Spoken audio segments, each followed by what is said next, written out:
I'm Dr. Deb Butler, and you are listening to Thinner Peace in Menopause and Beyond. This is episode number 371. Welcome to Thinner Peace in Menopause and Beyond. This is Dr. Deb Butler, Master Life and Weight Coach, and as always, your coach. If you're a woman and you're smart and you're successful and you've been struggling with weight your whole life, and now menopause is making it harder than ever, and you are ready to make this the last time you ever have to go on a diet again, then this podcast is for you. Stay tuned. Well, hello, all my dear friends all over the world. How are you today?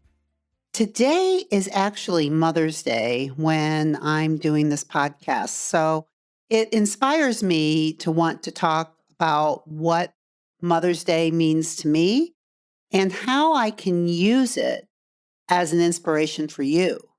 And before I get into that, I want to let you all know that the doors to Thinner Peace in Menopause, the group program, will be opening on May 22nd.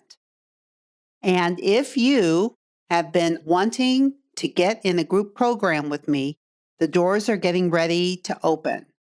So if you decided not to do my 5-day coach training that's going on right now called Train Your Brain, which was one way that you would be able to hear about Thinner Peace in Menopause, you actually can still get on the waiting list if you haven't done it yet, if you would still like to get the lowest price and be the first to sign up before it sells out.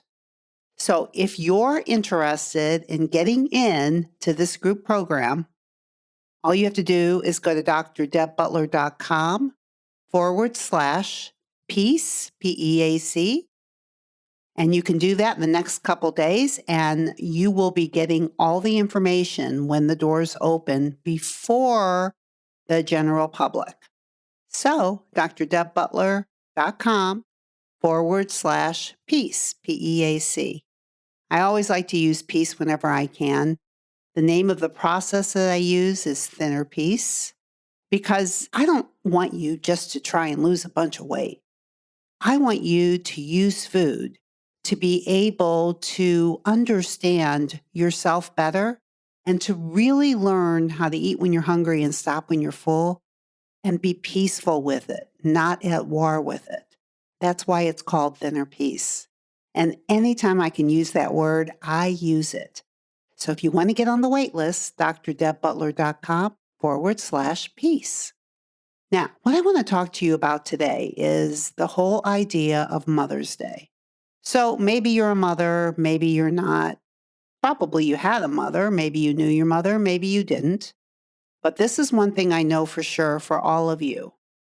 You all have the opportunity to be a mother to yourself.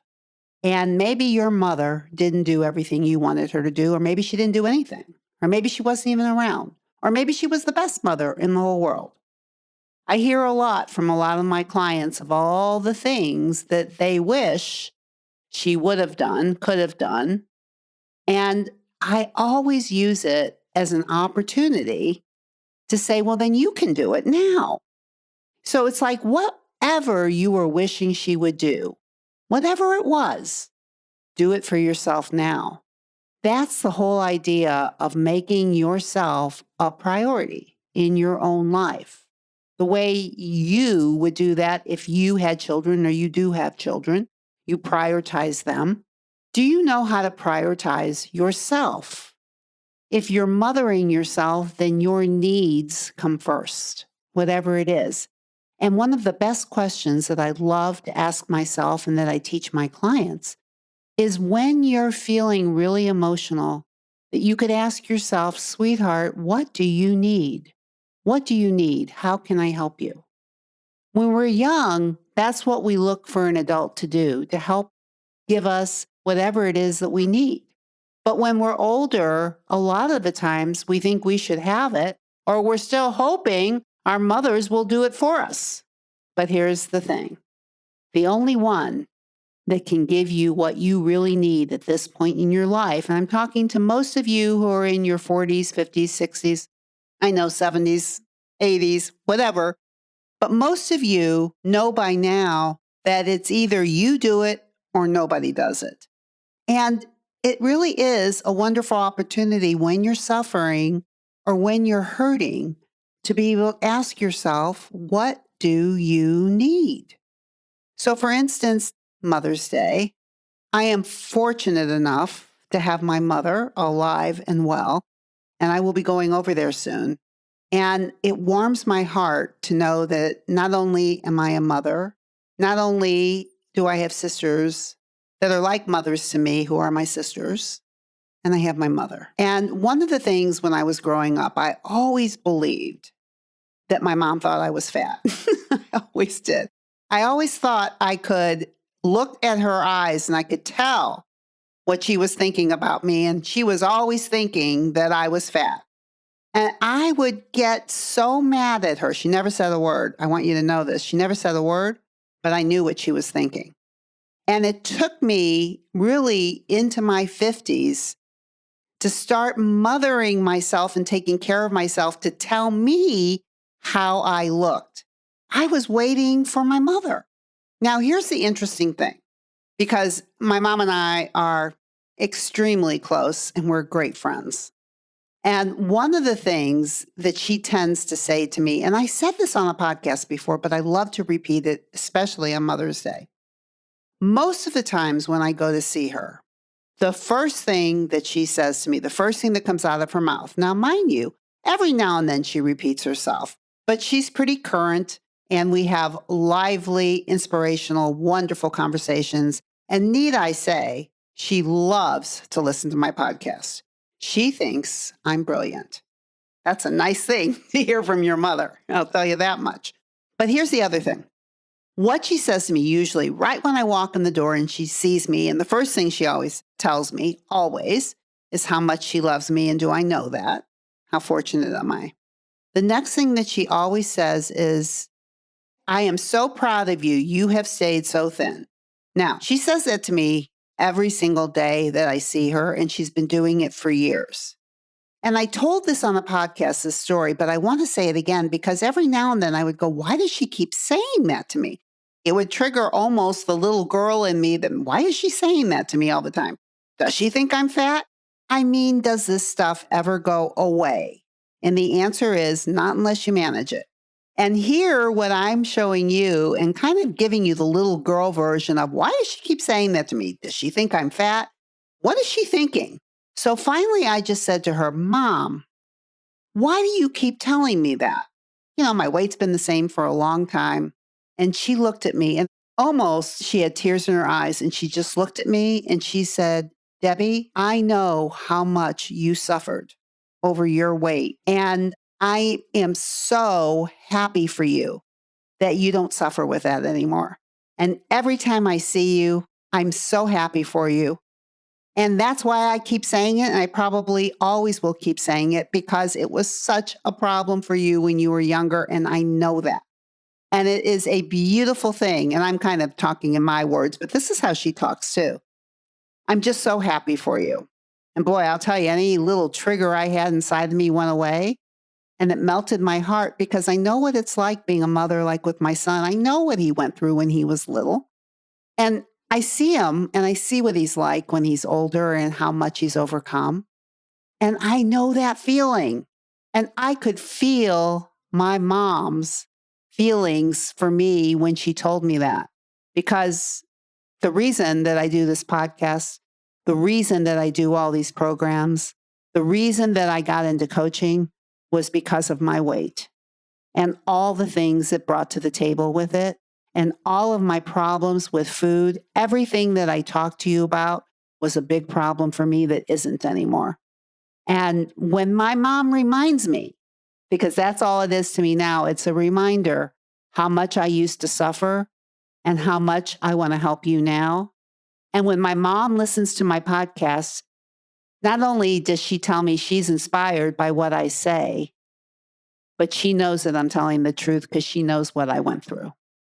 So I hope that helps you today.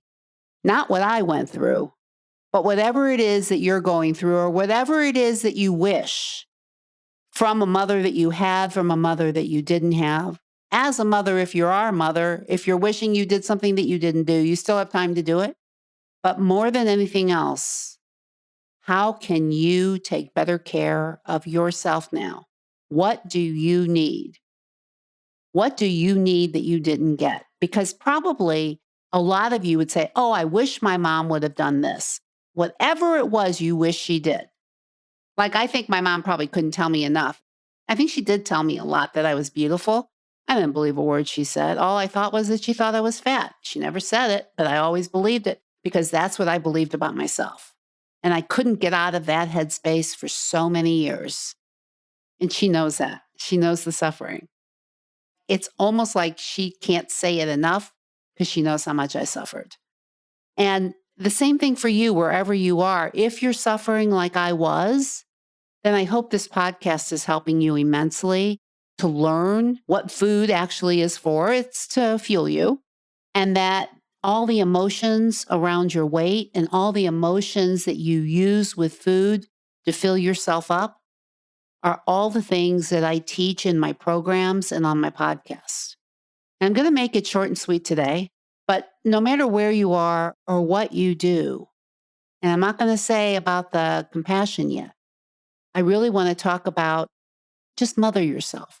Just give yourself what you need, whatever it is. As you're listening to me right now, just say to yourself, sweetheart, what do you need that will make this day better for you? Because guess what? You can do it. You can give it to yourself. There's nothing that you can't give to yourself if somebody else hasn't given it to you. It's an invitation to do it for yourself. And if you're interested in knowing more about my work or you're ready to take the next step, my group programs don't open up very much, 2 or 3 times a year, and it's getting ready to open. So please go to drdebbutler.com/PEACE, peace. And you know what I mean when I say peace. And you can sign up on the waiting list. And as soon as the information comes out, you'll be the first to hear it. You'll get the best price and you'll be able to sign up. And now I'm going to say, no matter where else you go or what else you do, please, please, please be very, very kind to yourself. And I will see you next week. Bye-bye.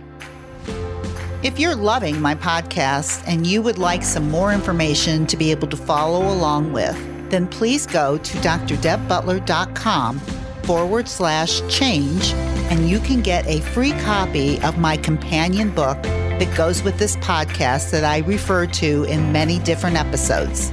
That is drdebbutler.com/change, CHANGE.